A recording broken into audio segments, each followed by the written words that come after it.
ابو تامر مساء الخير.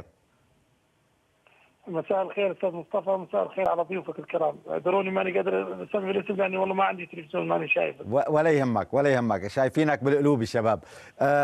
ابو تامر، بدأتم بقوة ريفاس ومونتاري واليوم تفاوضون، وان شاء الله بكون كمان بكره في صفقة جديدة. هل فعلا الارجنتيني موراليس؟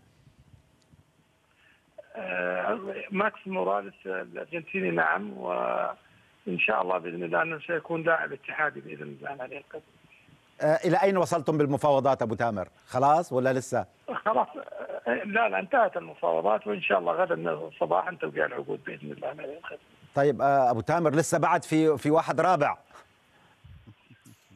خلينا ننتهي من الثالث والله يسهل الباقي ان شاء الله. طيب لوين بدك توصل ابو تامر؟ والله ان شاء الله نوصل المتعودة عليها جماهير الاتحادية، النادي الاتحاد يكون الرقم واحد باذن الله. لكن هي رسائل شديدة اللهجة قبل حتى ان يبدأ اي مسابقات.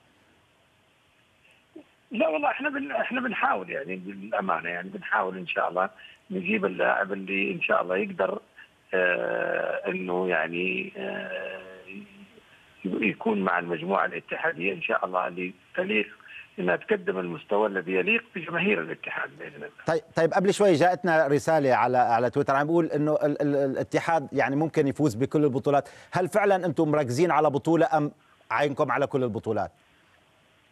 احنا مركزين على الاتحاد للامانه. انا ما البطولات بيد الله سبحانه وتعالى، احنا علينا الاجتهاد.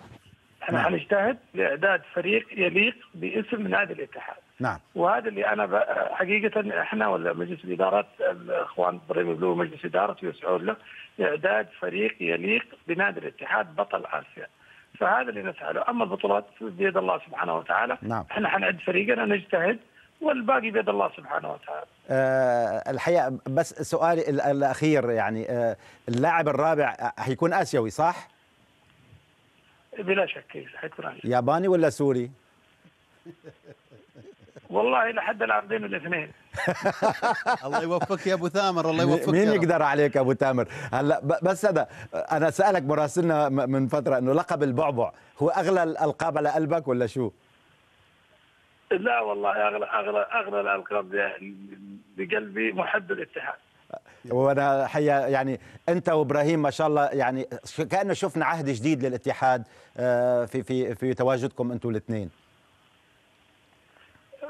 ان شاء الله باذن الله. الاتحاد اهم شيء عندي في المقام الاول هو عوده الاتحاد الى ما يرضي جماهير الاتحاد، لان من الظلم جماهير بهذا الحب بهذا العشق بهذا الحضور المميز في وقفت مع الاتحاد في اصعب ظروف يمر فيها الاتحاد.